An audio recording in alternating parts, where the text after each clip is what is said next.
Leer te da más. Con Paulo Cosín.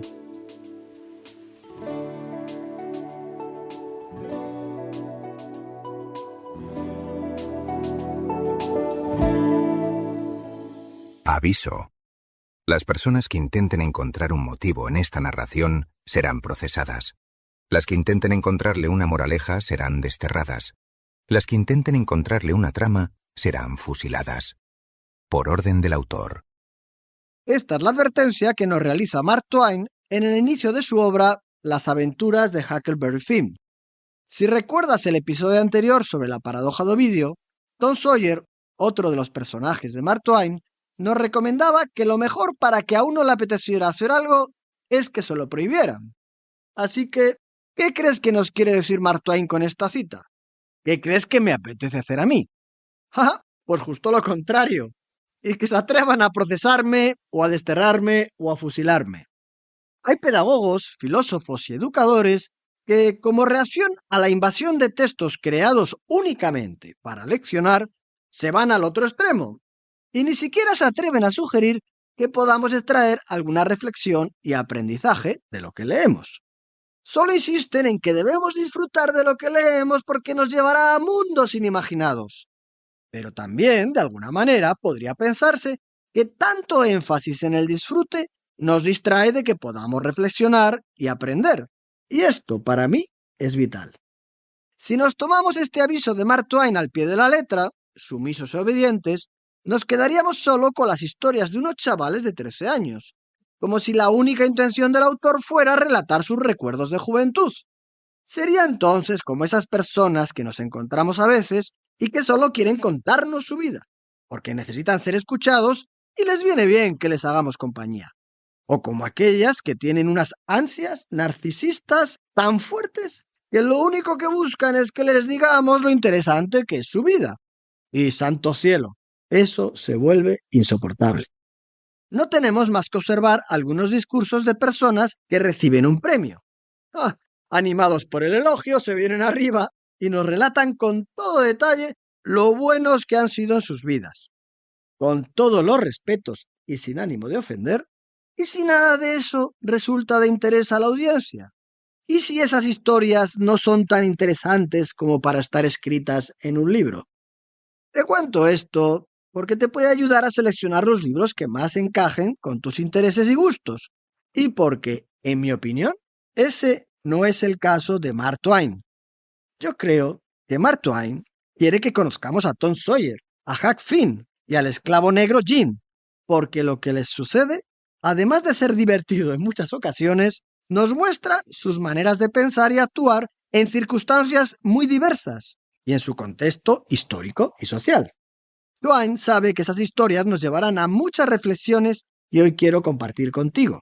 Y entre ellas, he aprendido mucho sobre la ética, sobre la moral, la verdad y las influencias que en todo ello tienen las creencias. ¿Te parece poco? Nuestros actos nos definen y están, ya ves, muy influenciados por nuestras creencias. Y esto es algo permanente que cuestiona nuestra ética. Eso es lo que he aprendido de Tom y de Huck. Por ejemplo, en el dilema moral que le sucede a Huck. Huck se ha escapado del comportamiento destructivo del alcohólico de su padre. Viaja río abajo en una balsa en la que le acompaña Jim, un esclavo negro que también huye en busca de su libertad. Estamos en la época en la que la esclavitud era legal en algunos estados del sur de Estados Unidos. Se encontraban en San Petersburgo. Este es un nombre ficticio de Hannibal, que si lo buscas en internet verás que está en Missouri. Jim quiere recorrer el Mississippi hasta un recodo en donde se encuentra con el río Ohio, en un pueblo llamado Cairo. Allí no es legal la esclavitud, de tal manera que allí Jim podrá ser libre. Mark Twain nos describe así a Huck. El carácter de Huckleberry es el fiel reflejo del de Tom Blankenship, un muchacho de Hannibal, sucio, hambriento e ignorante, pero con el mejor corazón del mundo. Era la única persona independiente de la comunidad, y por lo tanto continua e inalterablemente feliz, y envidiado por todos nosotros. El apellido lo tomó de un borrachín local, y Huckleberry es el nombre de un arbusto de esa localidad. Ya no me entretengo más. Vayamos a la escena que pone a prueba la moral de Huck, y te la cuento tal y como él nos la relata. Hablamos de Cairo y nos preguntábamos si lo reconoceríamos al llegar allí. Yo dije que probablemente no, porque había oído decir que había más de una docena de casas, así que si por casualidad no estaban encendidas las luces, ¿cómo íbamos a saber que pasábamos por un pueblo? Jim dijo que si allí se juntan dos grandes ríos, pero yo le contesté que tal vez pensáramos que íbamos pasando la punta baja de una isla y entrando en el mismo río otra vez. Eso le dejó inquieto a Jim, y a mí también. Así que el problema era, ¿qué podíamos hacer? Yo dije que debíamos remar hacia la orilla en cuanto viéramos la primera luz y decirle a la gente que papá venía detrás en su chalana de comerciante, pero como era novato en el negocio, quería saber a qué distancia de ahí estaba Cairo. A Jim le pareció buena idea, así que nos pusimos a fumar, pensándolo, y esperamos. No había nada que hacer, salvo estar atentos para descubrir el pueblo, de modo que no fuéramos a cruzar delante sin verlo. Jim dijo que él lo vería de seguro, porque sería un hombre libre en el momento de verlo, pero que, si pasaba por delante sin verlo, estaría otra vez en la región de la esclavitud y sin ninguna oportunidad más de quedar libre. A cada rato se ponía en pie de un salto y decía: ¿No está allí? Pero no era el pueblo. Así que se sentaba otra vez y se ponía a vigilar, igual que antes. Jim dijo que verse tan cerca de la libertad le hacía temblar y sentirse febril. Bueno, yo te aseguro que a mí también me hacía temblar y sentirme febril oírle, porque empecé a comprender que era de veras casi un hombre libre. ¿Y quién tenía la culpa de ello? Pues yo. No podía sacármelo de la conciencia de ninguna manera, de ningún modo. Llegó a preocuparme tanto que no podía descansar, no podía estarme quieto en un solo sitio.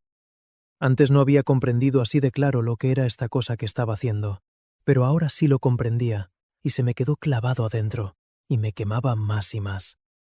Intenté convencerme de que yo no tenía la culpa, porque yo no había incitado a Jim a escaparse de su dueño legítimo, pero no me concentraba nada. Mi conciencia iba y me decía cada vez: «Pero tú sabías que se escapaba buscando la libertad y podías haberte acercado a la orilla para contárselo a alguien». Era verdad. Yo no podía quitarme eso de encima de ninguna manera. Era exactamente lo que me pinchaba. La conciencia me decía: ¿qué te había hecho la pobre señorita Watson para que tú, sin decir ni una palabra, pudieras ver a su negro escaparse delante de sus propias narices? ¿Qué hizo esa pobre vieja para que le devolvieras un trato tan mezquino?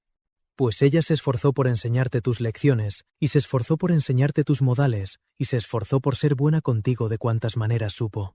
Eso es lo que ella hizo. Llegué a sentirme tan mezquino y tan desdichado que casi hubiera querido estar muerto. Me movía nervioso de un lado a otro de la balsa, insultándome a mí mismo, y Jim se cruzaba conmigo, también nervioso. No podíamos estarnos quietos, ni el uno ni el otro. Cada vez que Jim bailaba alrededor y decía: «¡Ahí está Cairo!», me atravesaba como un tiro, y pensaba que si de verdad era Cairo, seguro que me moriría de desdicha. Jim hablaba en voz alta todo el tiempo mientras yo me hablaba a mí mismo. Él iba diciendo que la primera cosa que haría al llegar a un estado libre sería ahorrar dinero y nunca gastar un centavo, y creo que cuando hubiese ahorrado bastante, compraría a su mujer, cuyo dueño tenía una granja cerca de la casa de la señorita Watson, y que luego los dos trabajarían para comprar a los dos hijos, y si su dueño se negara a venderlos, buscaría a un abolicionista que fuera a robarlos. Casi se me heló la sangre al escuchar tales palabras. Jamás en su vida se habría atrevido a hablar así diciendo tales cosas. Era de ver el cambio que se obró en él cuando creyó estar a punto de encontrarse libre. Estaba ocurriendo según el viejo dicho: «Dale una mano al negro y se tomará todo el brazo». Pensaba yo, esto es lo que resulta por no meditar bien las cosas.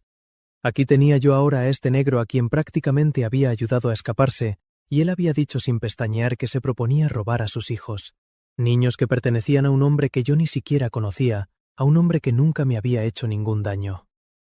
Sentí mucho cuando le oí decir eso a Jim, porque mostraba cómo se estaba degradando. Mi conciencia empezó a pincharme con más fuerza que nunca, hasta que por fin me dije: «Aguarda un poco, aún no es demasiado tarde. A la primera luz remo hasta la orilla y lo denuncio». Enseguida me sentí aliviado y feliz, y tan ligero como una pluma. Todas mis penas se esfumaron. Me puse a vigilar con cuidado buscando una luz mientras canturreaba para mis adentros. Al poco rato vimos una luz. Jim gritó: Estamos a salvo, Huck, a salvo. Salta y taconea. Ahí está el bueno de Cairo. Por fin, seguro. Yo le dije, iré con la canoa a ver, Jim. Puede que no lo sea, ¿sabes?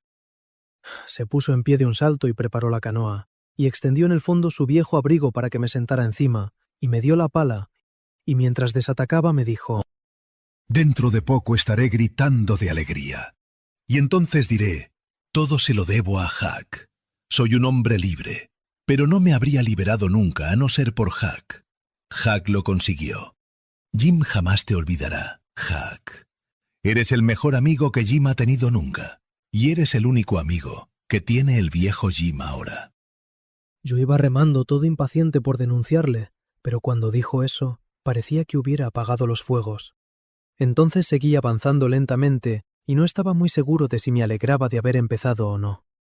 Cuando yo me encontraba a 50 metros de la balsa, Jim dijo, Ahí va el viejo Huck leal, el único caballero blanco que ha cumplido su promesa al viejo Jim. Bueno, yo sencillamente me sentía enfermo, pero me dije, tengo que hacerlo, no puedo evitarlo. Hagamos una pequeña pausa. ¿Qué crees que va a hacer Huck? ¿Denunciará a Jim que lo considera su amigo? ¿Traicionará esa amistad? ¿O hará lo que cree que debe hacer? Lo que considera que está bien. Porque de pronto le surge la ocasión y no le queda mucho tiempo para pensárselo más. Pues... En ese momento pasaba un esquife con 2 hombres dentro que llevaban escopetas, y se pararon, y yo me paré. Uno de ellos dijo, ¿Qué es aquello que hay allá? un trozo de balsa, dije. ¿Tú vas en ella? Sí, señor. ¿Lleva hombres encima? Solo uno, señor. Bueno, han escapado 5 negros esta noche, de allá, arriba del recodo. ¿Es blanco o negro tu hombre? No le contesté rápidamente. Traté de hacerlo, pero las palabras no me salían. Durante 1 segundo o 2 intenté cobrar ánimo y decirlo, pero no era yo lo bastante hombre. No tenía yo ni la espina dorsal de un conejo. Veía que flaqueaba, así que dejé de intentarlo. Y de repente dije, es blanco.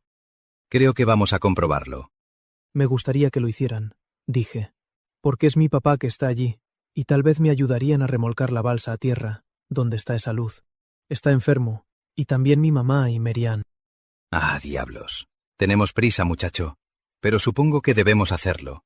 Ven, agárrate a tu pala y vamos hacia allá. Huck, por tanto, optó por no delatar a su amigo, y esa decisión lo puso en riesgo.